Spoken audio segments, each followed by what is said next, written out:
Hi! As I'm uploading this video, it's November, and it has been a year since Donald Trump has been re-elected, so I thought it'd be a proper time to cover a character like Masayoshi Shido. And remember, just like in the game I cover here today, no matter what would have happened, evil would have been elected. So let's get started with the video. Masayoshi Shido. He is the main human antagonist behind Persona 5, and for a few reasons, he's not that highly regarded within the fandom. Actually, outside of Kamoshida, Maruki, and Akechi, people don't really like a lot of the villains in Persona 5. The main complaint is that they're cartoonishly evil and unrealistic supervillains. But today I'm gonna prove everyone wrong and show why Masayoshi Shido is a perfect villain, actually. I'll start with the claim I've been seeing thrown around about the villains of this game. The statement is that these villains are bad because they are cartoonishly evil and unrealistic, as I said before, implying that the inverse would be true. Another implication is that these two terms are linked. Yes, these villains are unflinchingly evil without a single redeeming aspect to their name, but to say they're unrealistic? Really? Every 10 business days we find out about a celebrity or influencer who's a predator, no Badlands. With the advent of AI art, there's 1,000 Madarames running around, especially in densely populated areas. People like Kanashiro exist. You read in the news nearly every single day about some dystopian stuff a corporation is doing, so Okumura isn't even within the top 10 most evil quote-unquote people of his kind. The court system, especially in Japan, is rigged against the defendant, with prosecutors that are willing to take advantage of that. And try to find me a politician who isn't as or more evil than Shido. To give him some credit, he only tried to take advantage of one woman, which is a surprisingly high bar to clear for a lot of politicians. Why is it a threat to the US government to release the list, Mike Johnson? Why is it? Hashtag release the list. To make a realistic villain, you don't need to make a sad little baby that did nothing wrong and had a perfectly justifiable reason for doing what they did. No! There are people in real life that are just plain and simple evil, who do it for their own self-interest, or just because. Some of them don't have a sad backstory. Shido being so damn evil is what leads me into one of the reasons Shido is amazing. He is the perfect enemy for the Phantom Thieves in particular. What do I specifically mean by that? Well, to answer that, let's look at the other main human antagonists of the Persona series. Persona 3, Strega.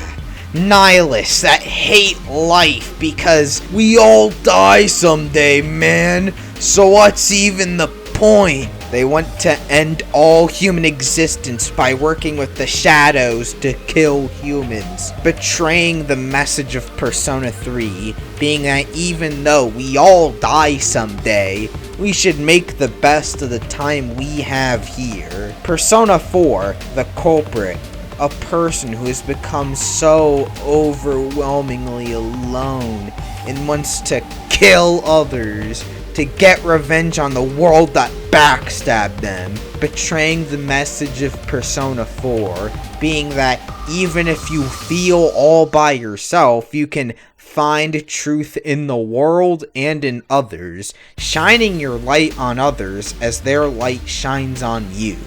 As we have seen, the main human antagonist is meant to be a thematic opposite to the message of that game in particular.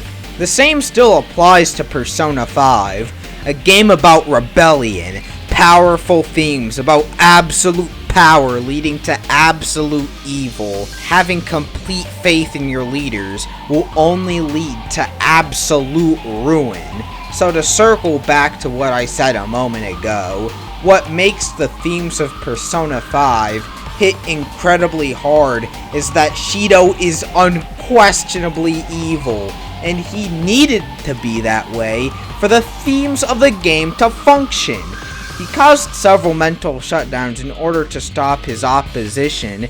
He abandoned his kid. He framed the Phantom Thieves for the passing of the principal. He took the life of Futaba's mother while framing it as if she took her own just so that he could take the credit for her research. He poisoned our water supply, burned our crops, and delivered a plague unto our houses! He did? No! But are we just gonna wait around until he does? Your story about corrupt institutional power wouldn't work if the main villain was some misunderstood and morally complex figure with a tragic backstory. Over the next part of this video, I'll go over several moments and aspects of his writing that perfectly exemplify how this absolute masterpiece of a villain contributes to the themes of the game. First up to the plate is how non-special Joker really is. The battle between Joker and Shido is only personal to Joker. It's the classic case of, for you, it was the worst day of your life, but for me, it was a Tuesday. From Joker's POV, that means point of view, he saw a man towering over a woman, trying to assault her before he stepped in and sacrificed himself for that woman. Now, under probation due to political corruption, he is on a journey through an alternate dimension to make sure nobody goes through the same injustice he and that woman did. For Shido, it was a shitty afternoon where some girl rejected him and some kid shoved him down pretty hard. This reflects onto real-life corrupt leaders and the dehumanizing effect absolute power has, reducing an entire person's existence to just a stain under a heel is not a bug, but a feature of leaders like Shido and the systems that fundamentally support him. The death of one man is a tragedy. The death of millions is a statistics, was said by Joseph Stalin. The leader that killed 3 times the people more than, you know, the worst guy ever. To topple becoming a statistic under the boot of a man so prideful as him, and to get even within earshot of him, might as well be killing the god of control with the power of an even more supernatural force on your side. On to the next reason that Shido is a thematic piece of genius. We don't know his political ideology, or at least in depth. During his pre-boss battle speech, he doesn't go, "After I beat these Phantom Thieves, I'm gonna kick all the Indians out of Japan to preserve its moe aesthetic in order to make you think before you sleep."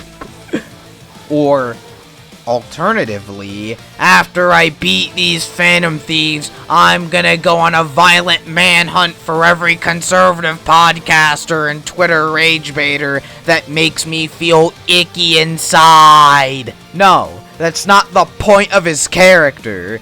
To focus on his political ideology and its effects as his source of evil, instead of his actions independent of his beliefs, would imply that if someone of a different ideology were in the same state of power he was, then things would be magically okay. No, that's not the case. Whether or not we should resist oppressive authority when it comes knocking at our doorstep should not depend on whether or not it's tweeting land acknowledgements and pride flags, or doing raps with Tom McDonald and grifting about the MCU. No matter what, they will use that faith to manipulate you and think that you are the ones with power. The goal is to get you to think your enemy is the neighbor. So, for the Phantom Thieves to form a band of all different types of people to rebel against Shido for non-ideological based reasons is truly moving in what it says about the inherent power structures that create people like Shido and how to deconstruct them. Now, I could go over more symbolism and good writing and media literacy and decentering capitalism or whatever, but I've addressed the best bits already, and I'd keep discussing the same themes over and over and over again. So, with that settled, let's head to the boss fight, and man, I've been waiting for this, because this fight is absolutely perfect on so many levels. So, let's break it down. I'm gonna be talking about the story, the music, and the gameplay in the following sections.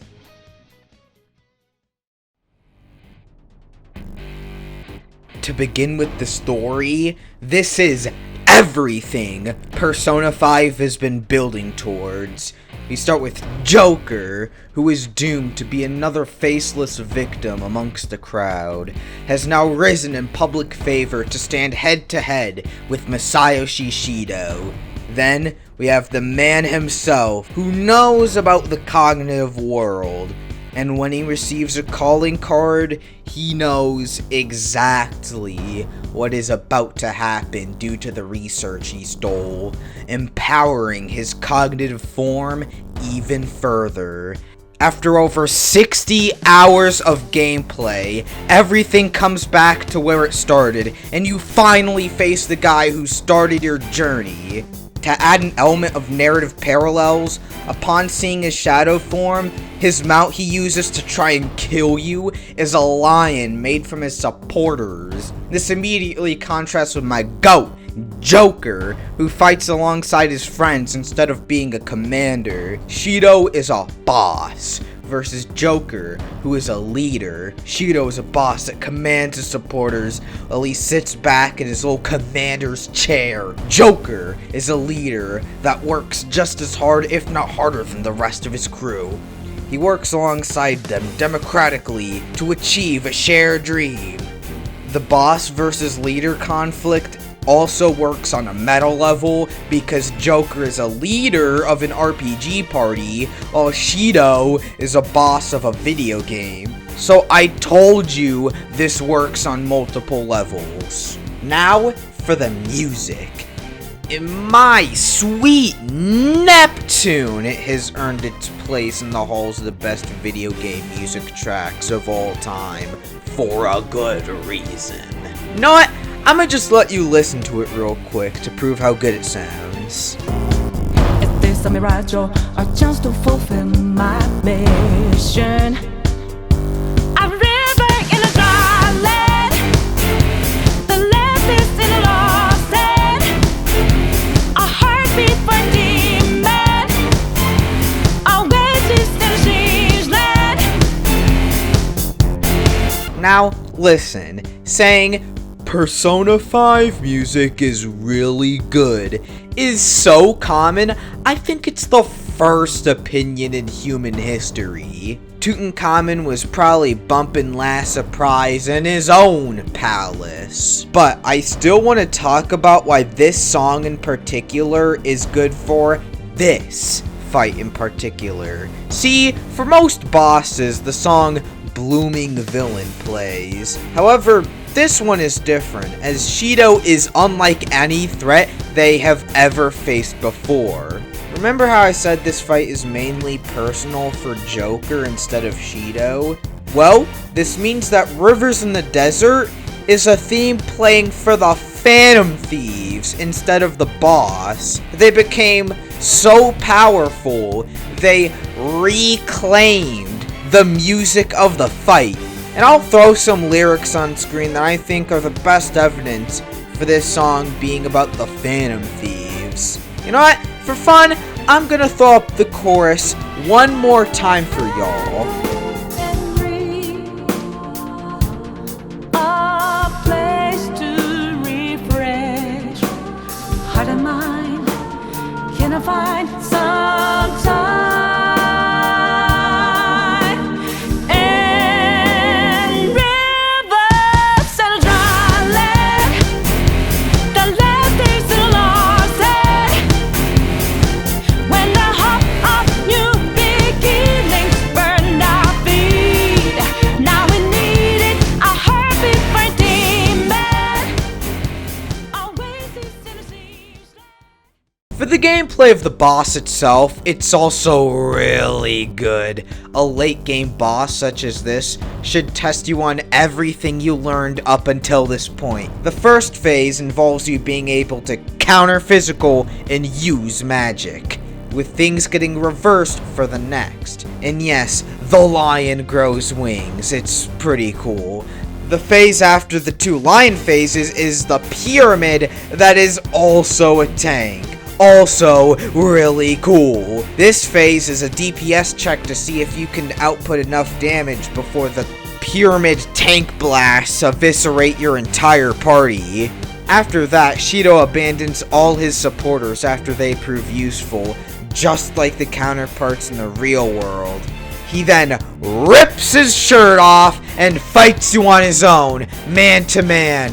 Also, legally obligated Senator Armstrong reference. From here, it's an all-out attack barrage of everything you could think of. Once he breaks his chains, he can do absolutely devastating AoE damage while targeting every single elemental weakness in the book. He'll be chucking out absolutely everything, and you need to be prepared for it. This is gonna put the diversity, inclusion, and equity of your wildcard personas to the ultimate test in a way that complements a narrative climax such as this very well. To conclude this battle, we see Joker and Shido finally face each other one-on-one. Things are coming down to the wire. Your HP and SP are dwindling down to 0.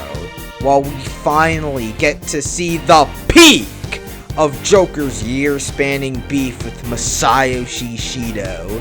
1v1s in RPGs are always extremely scary, especially after the early game. You have either two options: 1, deal damage, or 2, heal and do no damage this turn.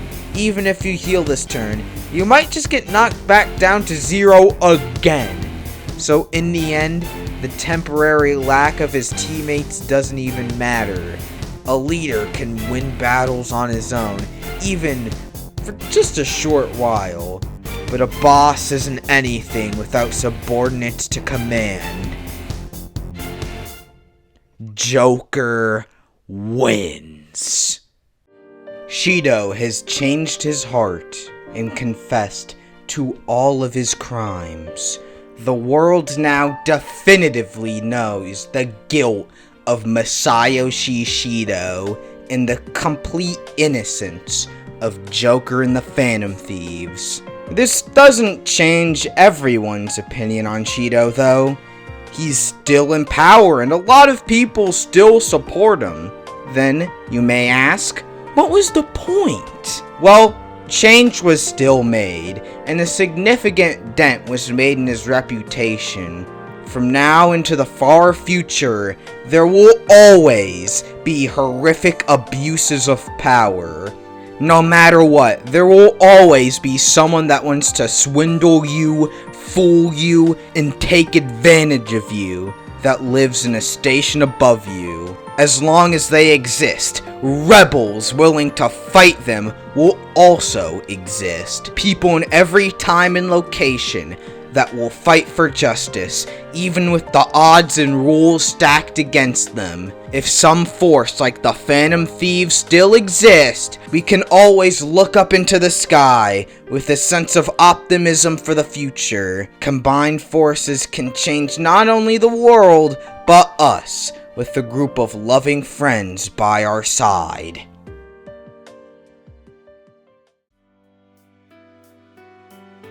To summarize, this is why I think Shido is a GOATED villain. I have no problem with him being an uncomplicatedly evil heel, as I don't believe morally complex, realistic, and good writing are interchangeable words. He serves as a perfect contrast and demonstration of Persona 5's themes. The symbolism in his palace is very intriguing, and his boss is absolutely peak fiction. I really like Shido as a villain, 10 times more than his son that gets much more praise from the fandom. I wouldn't say he's the best villain, not even within Persona 5 himself. I just think he's really good, and I'd think I'd do the work of righting the wrongs of this fandom by giving him some designated spotlight and attention for how surprisingly good he is. So if you like this video, then a like and subscribe, as it only takes 1 second. I hope you have a super day. Bye!